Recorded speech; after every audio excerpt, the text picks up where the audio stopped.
What's happening, everybody? My name is Christian, and this is part 4 of the Tennessee Nightingale solo tutorial.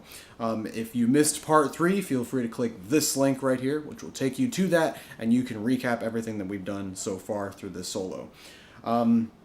This section, I'm just going to jump right to it. This section, as I may have mentioned before, is the bane of my existence. It is extremely difficult. So I apologize if what you just heard had a couple mistakes in it. It's really the best I could do today. Certain days are better than others when playing this part because it's just it's a lot of notes. It's actually all of the notes, and it's just nonstop. And if my brain is not completely into it, I will lose it when I'm playing this. But anyway, I'm going to break this up into 2 sections, this video. The first section, we're really just going to be talking about what that part is, what this lead part is. And then the next section, I want to talk about the chords, not necessarily the progression, because the progression is pretty easy. It's really the way that I'm playing it, the voicings that I'm using, makes it sound like it's a lot more complicated than it actually is. So first of all, let's just jump right to this lead, and we'll kind of walk through everything I'm doing. It's a lot of things, so don't feel like you have to get everything down. What's more important really though is the concept that's happening, which you can absolutely do and you can absolutely make a lot of cool stuff with. Okay, so like all of the other parts, we're going to talk about the chord progression first before we start this lead. The chord progression is actually pretty simple. It just sounds kind of chaotic due to the way that I'm playing it. But really all the progression is just circle of fourths or circle of fifths, depending on how you want to look at it. Starting on B flat, and all of the chords are dominant. So that would be B flat, E flat, A flat, D flat, G flat, B natural, E natural, A, D, G, C, F, and then to B flat. And I think it repeats 2 times for the whole passage, and then the whole passage repeats again, and then it ends slightly differently. It ends with this A flat, G sus thing, which we'll talk about here in a little bit. First, let's get right to the lead. So the lead, all I'm doing really is I'm just playing 4 notes for every chord. That's all the time I have because the chords are changing every beat, which is kind of why it sounds so chaotic. So the tune is 160 beats per minute, which is that fast. So every beat is a chord change. So it's that fast. B flat, E flat, A flat, D flat, G, B, E, A, D, G, C, F, B flat. I think I got all that right, I'm pretty sure. That's how fast it is. So every time you hear a new beat, that's a new chord. So I really only have 4 notes to play for every chord that I'm playing, or every chord that's happening. So I'll just get started and kind of show you what I chose to do for all of this. So the first chord is B flat. B flat chord starts like this.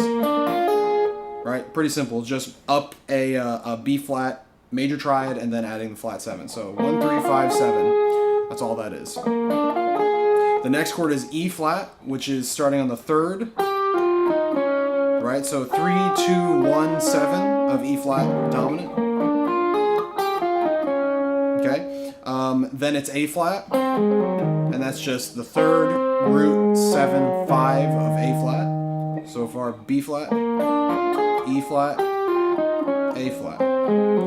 Then I do D flat starting on the 3rd. Right, there's the root, there's the 3rd. 3rd, 5th, 7 root. Okay, so B flat, E flat, A flat, D flat. Okay, then it's G flat, and I play this. Okay, so that's just 3rd root, flat 7. You can think about this as sharp 5, but what I'm really doing is just doing a leading tone into that note, which is the 3rd of the B chord, the next one. So once again, that G flat is 3rd root, flat 7. If you want to think about it as sharp 5, okay. Leading tone into the 3rd of the B, which is then just 3rd, 5th, 3rd root of the B. So let's recap all that. B flat, E flat, A flat, D flat, G flat, B flat, or excuse me, not B flat, B natural, sorry. Okay, so that's everything up to there. The next chord, I hit this note, and I move down like that. So this is the E chord, the E dominant. So I'm playing after the B, I'm playing 7, 1, 5, 3 of the E dominant chord. Okay, so from the B, E, A, or excuse me. Okay, so that's the A dominant starting from 5, 7, 1, 3, and then 1 of the D chord. Okay, so let's recap all of that. B flat, E flat, A flat, D flat, G flat, B natural, E, A, then D. I gotta remember. I gotta remember how to play this slow, because it's one of those things that you commit to muscle memory, and then you kind of forget actually how it goes. Yeah, okay. So after the A, there's the A. I'm playing 5, 7, 1, 3 of the A. Then the D, D chord, and that's just root, third, root, flat 7. Okay. Then the next chord is the G7, and that's just third, fifth, flat 7, root. So let's recap all of that. B flat, E flat, A flat, D flat, G flat. All right, little leading tone. B, E, A, D, G. Okay. Hopefully all that makes sense. You can slow the video down if you want to make sure you're grabbing all these little things, because there's a lot of them.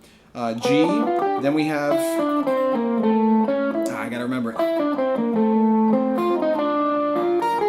There we go, okay. So G, then we come down, the C, okay, this is C dominant, that would be third, second, root, flat 7, okay? Third, second, root, flat 7. Which then takes us to the F chord after this. So F, and I'm just playing third, fifth, root, flat 7. Okay, so let me recap all of that. Okay, B flat, E flat, A flat, D flat, G flat,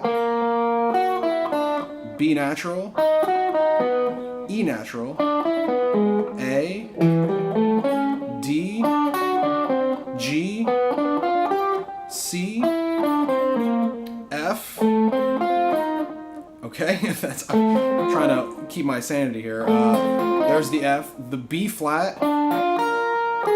Okay, so it's actually, that one's pretty easy. It's the same exact thing as the F. So here's the F, third, fifth, root, flat 7. The B flat's the same thing. Third, fifth, root, flat 7. Okay, so that's the F and then the B flat. So we have just kind of played the entire circle of fifths right there, because that would be just finished up with B flat again. So I'm going to recap all of that, and then I'm going to start the next clip. So here's B flat, E flat, A flat, D flat, G flat, little leading tone, B, E, A, right, D, G, C, F, B flat. So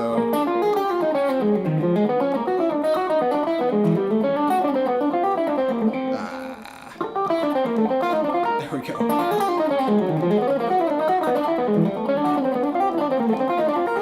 Okay, so I think I got it. Let's start the next clip, which will take us into the next set of the whole 12 keys. Okay, so now for the second run through of all the keys, we just finished with this B flat right there. Now we hit E flat, which is this. It's actually the same thing again. Third, fifth, root, flat 7. So that whole passage is actually F, B flat, E flat, all doing the same exact thing. Just that 3, 5, 1, flat 7. Okay, so that's the E flat.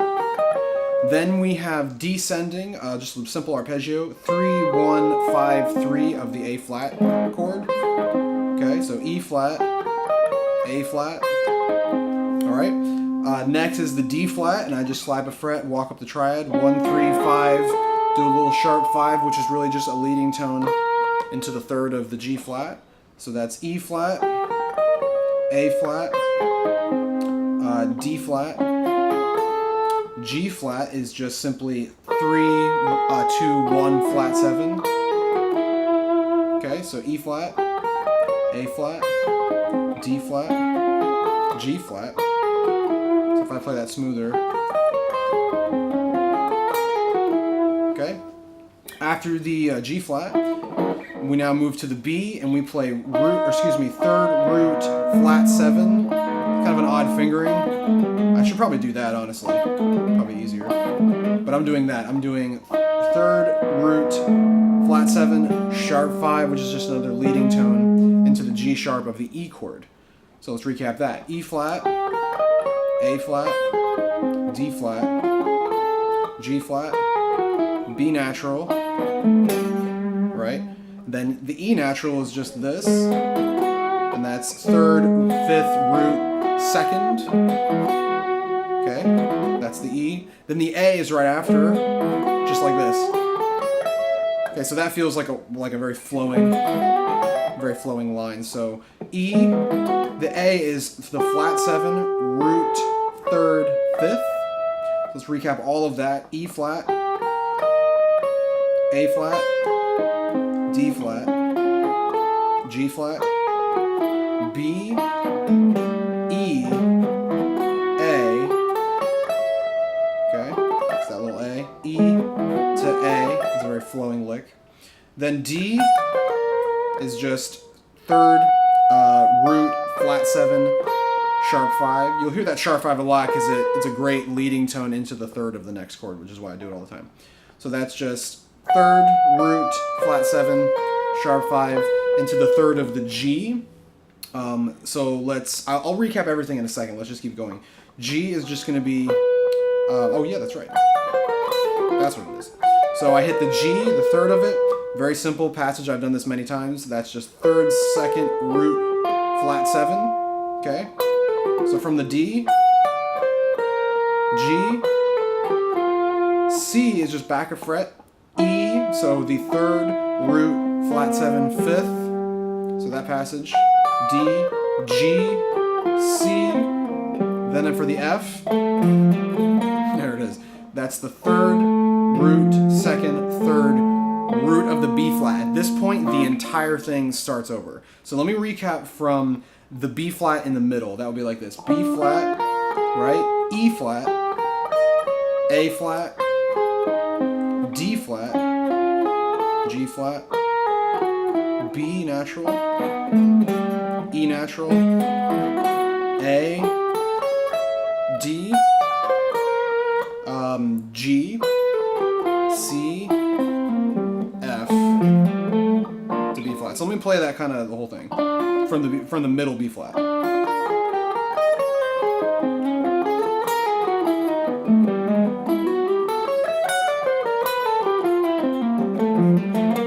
Actually, that's probably one of the harder parts of the whole line, just because this part's kind of awkward up here.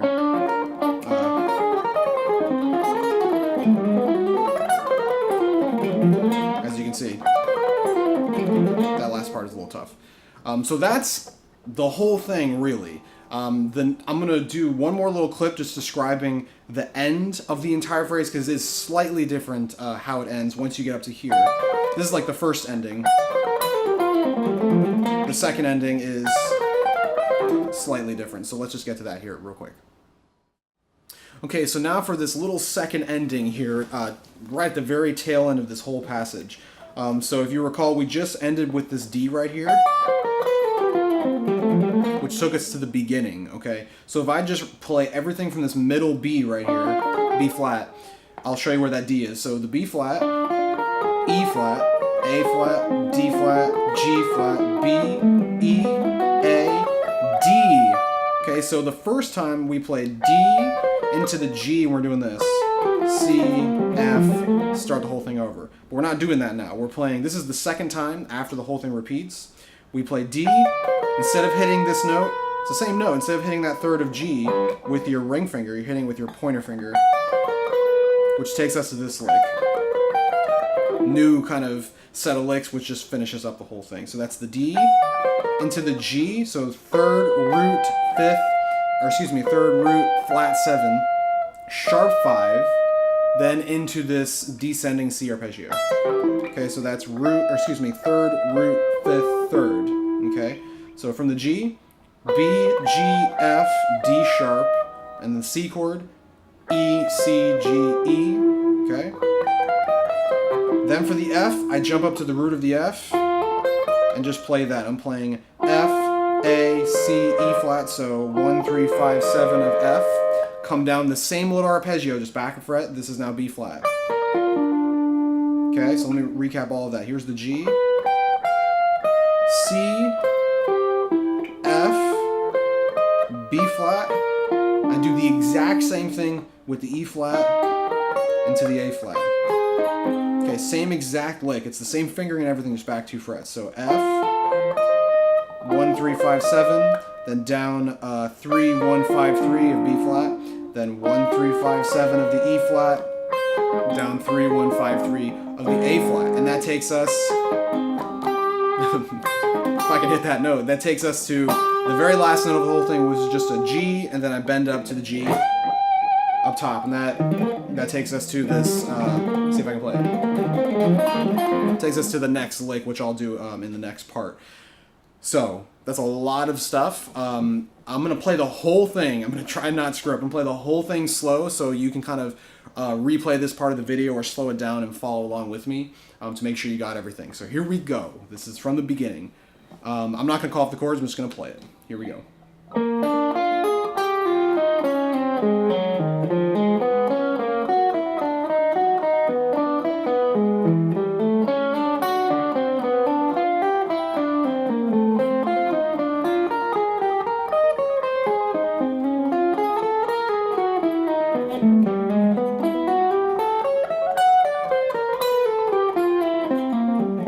Repeats.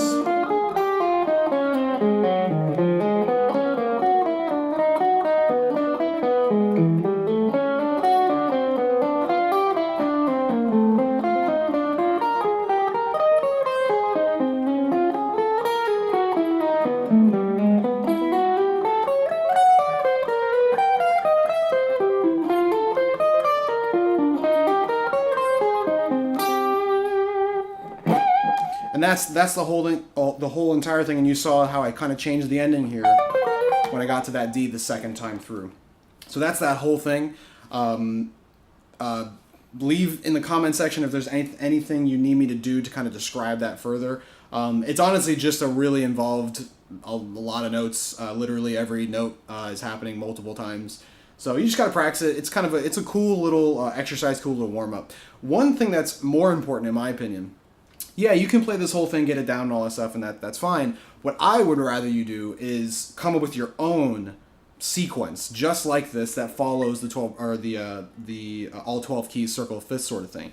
You can do anything you want. I mean, you can. I just kind of chose to do those things because it was comfortable. But you could do anything. Like, if, for example, instead of doing this for the B flat and E flat, you could do the opposite. How about come down, right? Fifth, third, root, flat 7. Then for the E flat, you can play A flat, D flat, G flat. I mean, you can kind of play it however you want. It doesn't really matter how you're doing it. And it's a great exercise to kind of come up with your own, maybe use your own taste as far as your own kind of shapes, your own licks, your own technique to come up with your own little patches like that. And it's a great warm-up. They're fun to play. Even though it is very difficult, it is still pretty fun to play. So now let's talk about the chord voicings and the progression and how I'm doing it and why it kind of sounds sort of chaotic. So let's get to that.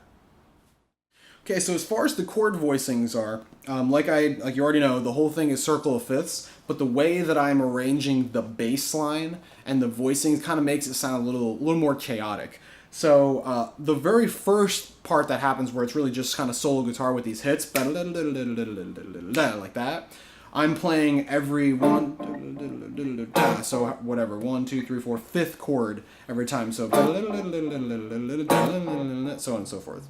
So the first chord I'm playing is B flat, G flat, like that. I just kind of skip all the ones that are happening during the silence. After that, the bass line comes in, and the chords are playing kind of every other chord, because it's chord, chord, chord, like that. The guitar is actually playing. But the bass line is playing every note, and that's where I think some of the chaoticness comes from, because the bass line is doing this passage. It's going...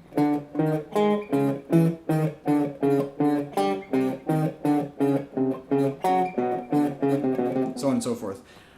So if you notice, that sounds a little odd, and it's still circle of fifths. It doesn't really sound like it initially, but it is. The reason why it sounds kind of odd is I've made this bass line a 7-note pattern. So it's 1, 2, 3, 4, 5, 6, 7, and then repeats. 1, 2, 3, 4, 5, 6, 7. So I'll play that. 1, 2, 3, 4, 5, 6, 7. 1, 2, 3, 4, 5, 6, 7. 1, 2, 3, 4, 5, 6, 7. So on and so forth until you run out of notes and the part ends, you know. And another thing that's happening is all of the chords, as you can probably see, they're not all in root position, meaning some of the chords are inverted, so I have a different note in the bass. So, for example, the first chord is B flat, but the bass is actually playing D, right? So the first chord is actually this, B flat with D in the bass, right? Then the next chord up a half step is E flat, normal, then A flat, normal, then D flat, normal, then it's G flat with the 7th in the bass, then B with the 3rd in the bass, E with the 7th in the bass, A with the 3rd in the bass. So I'm still playing circle of fifths, but I get this odd sort of bass line that's happening, which, like I said, makes it sound sort of chaotic. So if I play all of that, you can hear what it sounds like. Here's the B flat, E flat, A flat, D flat, G flat, B, E, A. So I'll play that without saying the chords.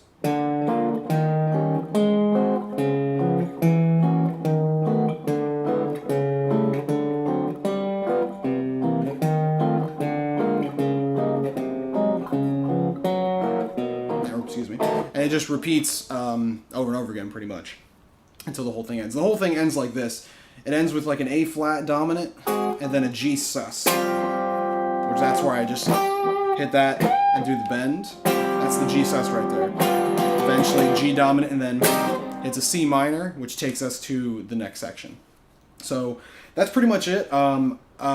Feel free to watch this video as many times as you need to really get that part down, if in fact you do want to play the part. Like I said earlier, I would rather that you came up with your own huge, long, involved, fun to play circle of fifths passage, because it's honestly great. It's great practice, great technical practice, of course, but it's really good for your ear, because if you're playing and you really practice, if you play music with a lot of dominant sounds, your ear will start to naturally hear where the next note and the next chord is. So for example, if I play that, I naturally hear bum for the E flat. Then I naturally hear that for the A flat, right? Then bum for the D flat. Then that for the G flat, and so on and so forth. So you start to hear, oh, if I play this note, I know the 3rd of the next chord, ba-da-dum, is going to be right there, right? That's sort of how I fashioned this whole passage. I just played something and then said, what note do I hear in the chord next? Oh, this. Then what do I hear next? That. What do I hear next? Then what next?